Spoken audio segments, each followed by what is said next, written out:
Zoti Bardhi, përshëndetje, faleminderit që pranuat ftesën e Report TV për këtë komunikim. Duhet nisja nga situata, le ta konsiderojmë e çuditshme e ditëve të fundit në Partinë Demokratike, një parti, dy kuvende. Pyetja e parë është, ai ka ezauruar Partia Demokratike zyrtare të gjitha ftesat për mbështetësit e Berishës dhe ato që kanë iniciuar kuvendin e 11 dhjetorit për t'u bashkuar kuvendit të 18 dhjetorit.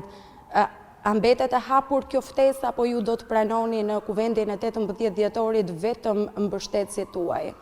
Së pari, unë nuk do të ndaja në mënyrën se si ju e ndatë. Partia Demokratike ka vetëm një kuvend kombëtar të saj, që është ndatën 18 dhjetor ora 11 në Pallatin e Kongreseve, ka një vendim të kryesisë së partisë që ka caktuar jo vetëm datën, orën dhe vendin e kuvendit, po dhe rendin e ditës. Dua ta përsëris që në mbledhjen e kryesisë ka patur disa prej kolegësh që kanë patur mendim kundër, i kanë ftuar dhe i kemi ftuar që të propozojnë shtesë të çështjeve në rendin e ditës dhe sigurisht në kuvendin kombëtar të Partisë Demokratike të datës 18 do të marrin pjesë të gjithë anëtarët e kuvendit kombëtar të Partisë Demokratike. Unë nuk i ndaj në mbështetës të askujt, sepse kuvendi kombëtar i Partisë Demokratike është organ vendimarrës i partisë dhe çdo antar i kuvendit është i ftuar dhe do të jetë prezent në mbledhjen e datës 18. Ka patur në fakt artikulime gjatë ditëve të fundit se mund të zbatohet statuti i Partisë Demokratike për gjithë ata që synojnë që të thyen rregullat dhe vendimet e marrë në mënyrë zyrtare nga kjo parti, referuar në fakt edhe në enit 27 të statutit, ku flitet për ndërshkim, po deri edhe në përjashtim. Është kjo një lloj forme presioni ndaj atyre që duan të bëhen pjesë e kuvendit të 11 dhjetorit? Absolutisht. Së pari nuk ka kuvend në 11 dhjetor. Ose mitingu, siç e konsideroni. Cili do që dëshiron të organizoj një formë tubimi, mund ta bëj atë. Unë e kam thënë dhe më parë, çdo deputet apo antar i partisë ka mundësi të thrasë mbështetës të tij në një organizim apo tubim, po ai nuk është kuvend kombëtar. Kuvendi kombëtar është në datën 18 dhjetor. Ndërkohë ajo që ka sqaruar kryesia e partisë apo që ka theksuar në vendimin e saj ka të bëjë me akte dhe veprime që dëmtojnë interesin elektoral dhe politik të Partisë Demokratike. Pra nuk bëhet fjalë për një individ antar të partisë i cili mendon ndryshe nga linja zyrtare e partisë. Ne jemi parti e mendimit lirë dhe cili do mund të mendojë ndryshe, por në momentin që një individ, një antar i partisë, qoftë ky dhe Sali Berisha, ndërmerr veprime që dëmton interesin e Partisë Demokratike, interesin elektoral dhe politik të Partisë Demokratike, statuti i partisë, kushtetuta e partisë ka përcaktuar rregulla se si veprohet në raste të tilla. Ky ka qenë vendimi i kryesisë së partisë. Unë nuk mund të flas dhe nuk dua të flas dhe shpresoj të mos flas kurrë për përjashtime, e kam thënë edhe më parë publikisht, ne kemi nevojë për bashkim dhe kuvendi i datës 18 është kuvendi i bashkimit të demokratëve, cili do është i lirë aty të shpreh mendimin dhe pikpamjen e tij, cili do tjetër pastaj që ka patur dhe i ka fryrë gjatë gjithë këtyre ditëve synimi i tij për të përçarë Partinë Demokratike, është duke punuar kundër interesit partisë, kundër interesit demokratëve. Është interesante në fakt sepse po flitet edhe me gjuhën e shifrave për sa i përket delegatëve të Partisë Demokratike.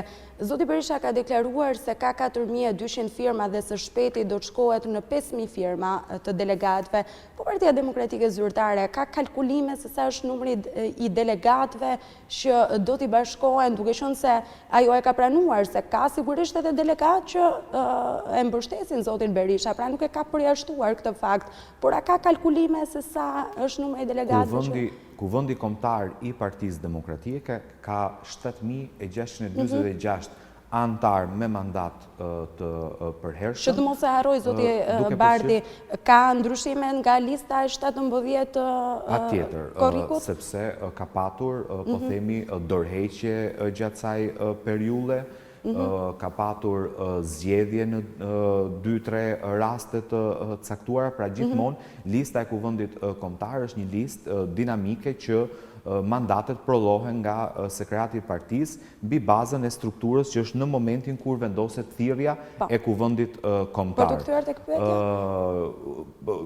Kuvendi kombëtar ka 7646 antar. Unë kam bindjen e thellë që në kuvendin e datës 18 dhjetor, edhe sipas raportimeve të secilës prej degëve të partisë, do të marrin pjesë shumica dormuese e antarëve të kuvendit kombëtar, ashtu siç ka ndodhur në çdo kuvend kombëtar. Më pas për shifra apo numra apo nënshkrime të cilat mbahen mbyllura në kasafort edhe nuk i vjen në dispozicion strukturave të partisë, unë nuk preferoj të komentoj. Cili do prej nesh mund dali një ditë në mëngjes dhe thot kam 4200 firma, pastaj në darkë thot kam 5000, pastaj të nesërmen thot kam arritur në 6000 dhe mos u habisni që deri në datën 11 të thonë kemi mbledhur 8000. Po kjo jo vetëm nuk e bën gjithë këtë proces apo lëvizje serioze, por e kam thënë më parë është një fyrje ndaj atyre që kanë besuar në lëvizjen e zotit Berisha. Nëse ata kanë besuar dhe ka kërkuar në rrugë zyrtare thirrjen e kuvendit kombëtar, nënshkrimet e tyre, apeli i tyre, qëndrimi i tyre, mendimi i tyre nuk mund të mbyllet në kasafort, por do duhet ishte ndjekur rruga statutore për të thirrur kuvendin kombëtar atëherë ku kanë kërkuar këto antar, cili do, e kam thënë më parë, cili do qoftë numri i tyre. Prandaj dhe kryesia në vendimin e saj të datës 15 nëntor, vendosi thirrjen e kuvendit kombëtar duke respektuar vullnetin e antarëve sado qoftë numri i tyre që kanë kërkuar mbledhjen e kuvendit kombëtar. Zoti Bardhi, duke patur parasysh që 18 dhjetori është një kuvend i jashtëzakonshëm, pra nuk vjen si mbledhja e radhës e kuvendit kombëtar, çfarë do të ketë veçantë nga kuvendi i 17 korrikut, kur ajo që pam ishen vetëm disa fjalime rutinë që në fakt nuk përbonin as, le të themi, nuk i dhanë përgjigje shumë prej pyetjeve të ngritura për sa i përket humbjes së Partisë Demokratike në zgjedhjet 25 prillit. Së pari, statuti nuk njeh konceptin e kuvendit kombëtar të jashtëzakonshëm. Si rregull, kuvendi kombëtar mblidhet një herë në 4 vite, por nuk ka asnjë përjashtim që kuvendi kombëtar mblidhet sa herë ka një çështje për të diskutuar. Në 18 dhjetor, ne do të mblidhemi në kuvendin kombëtar, së pari për të analizuar situatën tonë të brendshme, së dyti për të prezantuar platformën qytetare për demokraci, dhe së treti për të bërë dhe për të miratuar kalendarin ton organizativ. Partia, struktura e partisë do duhet të jetë e gatshme për betejën e ardhshme elektorale. Ky është synimi i Partisë Demokratike, përballja me regjimin e Edi Ramës, ndërkohë që një pakicë e caktuar ka shpallur si objektiv vetin sulmin apo luftën e brendshme kundër leadershipit të partisë. Kjo nuk i ndihmon demokratët, e kam thënë, kjo ndihmon vetëm Edi Ramën.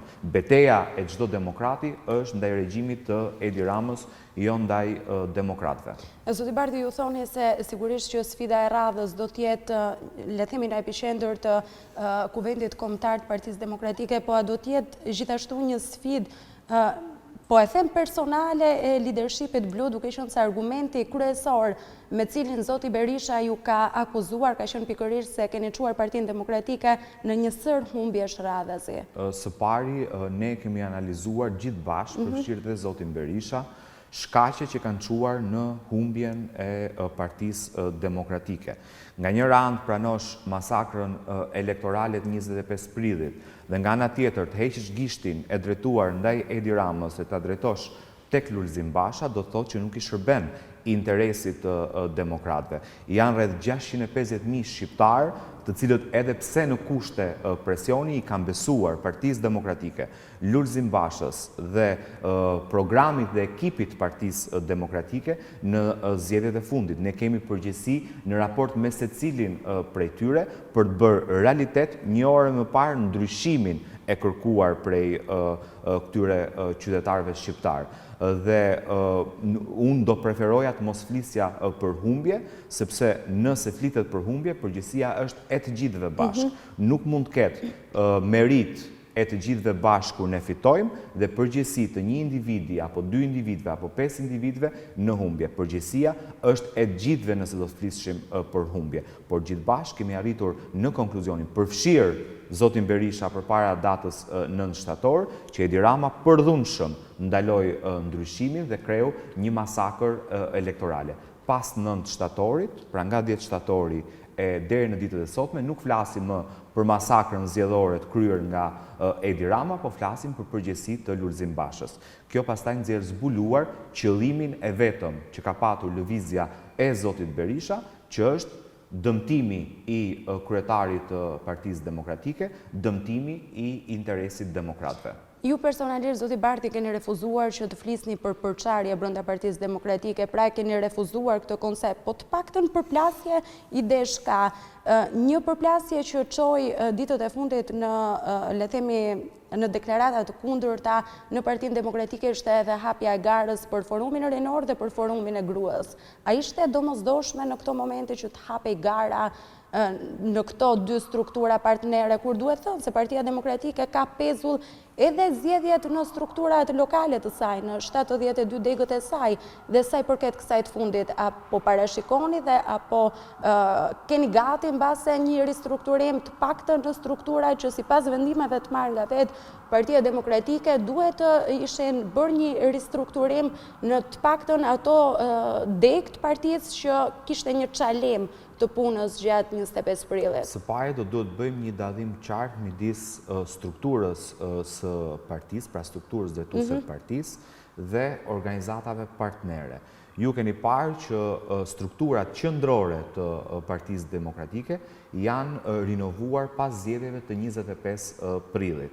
Ndërkohë që strukturat lokale të Partisë Demokratike janë brenda afatit apo mandatit të tyre, dhe kjo nuk ka diktuar nevojën për të nisur një proces ripërtëritje të këtyre strukturave. Sigurisht që në Kuvendin Kombëtar të Partisë Demokratike datës 18 dhjetor, ne do të diskutojmë edhe mbi këtë nevojë.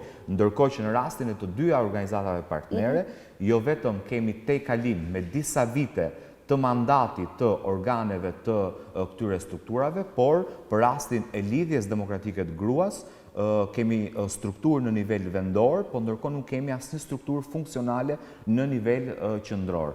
Përveç kryetares lidhjes demokratike të gruas, e cila është me një mandat të mbaruar prej shumë vitesh, është emëruar dhe jo zgjedhur në pas një proces në vitin 2009, mandati i saj 4 vjeçar ka përfunduar si rregull në vitin 2013 dhe është 8 vite jashtë mandatit. Ndërkohë që në nivel qendror kjo organizatë partnere nuk ka as sekretare të përgjithshme, nuk ka as nënkryetar, nuk ka as kryesi, as këshill kombëtar. Dhe kjo ka bërë nevojë, kjo ka krijuar kushtet që ne të hapnim garën për zgjedhjen e organeve drejtuese në të dyja forume, pra qoftë forumin rinor, qoftë në forumin e gruas.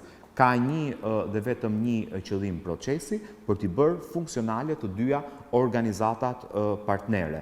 Procesi është ndjekur identik ashtu siç ka ndodhur me forumin rinor në vitin 2015, pra kryetari i partisë hap garën për forumin rinor, ngren një grup pune dhe më pas është ky grup pune i përbërë nga të rinj që organizon zgjedhjet. Lulzim Basha ka treguar që nuk ka ndërhyrë asnjëherë në cilësinë e tij si kryetar i Partisë Demokratike në proceset e brendshme zgjedhore të organizatave partnere, por është detyrë e tij për të hapur garën dhe për të siguruar që organizatat partnere veprojnë përputhje me rregullat e statutit të Partisë Demokratike. Zoti Barti, debati brenda Partisë Demokratike është një debat që ka tërhequr shumë vëmendjen e opinionit publik, por apo e zhvendos kjo pikërisht ky debat i brendshëm dhe le të themi riorganizimi i strukturave e tjerë, pra gjithë ky proces i brendshëm që po bëhet në Partinë Demokratike, po e zhvendos vëmendjen nga aksioni i vërtet që duhet ketë një opozit, pra ose qëllimi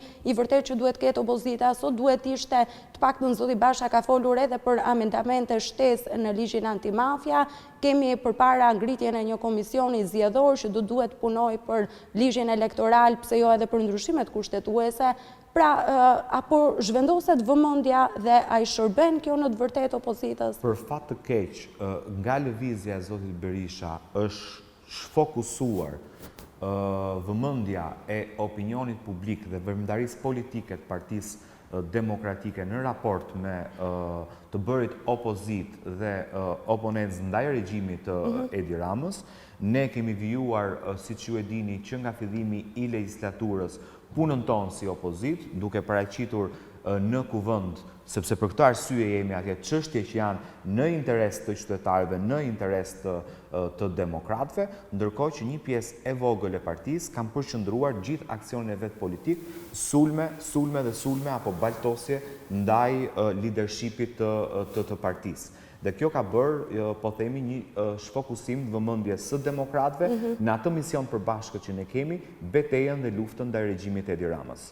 Zoti Bardhi, dhe një pyetje të fundit, pse Partia Demokratike nuk flet për strukturën e mbrojtjes së votës? I referohem këtu një përgjigje që Partia Demokratike i ka dërguar Komisionit të ngritur për masakrën e 25 prillit. Ju vetë keni deklaruar se nuk mund vendosim të dhënat për strukturat tona në dispozicion të Ramës dhe patronazhistëve, por është kjo një shteg i hapur që ju i lini deputetëve socialistë që t'ju kundërvijën? Së pari, ne kemi folur për strukturën e mbrojtjes votës ashtu siç kemi folur për gjithë strukturën organizative të fushatës së Partisë Demokratike. Unë e kam thënë edhe më parë, gjatë fushatës zgjedhore, një parti politike, veçanërisht në opozit, ka disa struktura organizative të saj, përfshirë dhe strukturën e mbrojtjes votës. Kjo është një praktikë e njohur në gjithë botën, përfshirë dhe në zgjedhjet e fundit për presidentin e Shtetet Bashkuara të Amerikës. Ajo që na është kërkuar nga deputetët e Partisë Socialiste është që kërkojnë të dhënat e plota nga maja deri në nivelin më të ulët të gjithë të dhënave të vullnetarëve tanë të strukturave organizative të fushatës zgjedhore. Kjo vetëm është një ndërhyrje e shtetit në organizimin e lirë të një partie politike, po nga ana tjetër përbën një rast të paprecedent ku partia kundërshtare që është në pushtet kërkon të mbledhë të dhënat e burime njerëzore të partisë më të madhe të opozitës. Është e paimagjinueshme që kjo të ndodhë në një demokraci.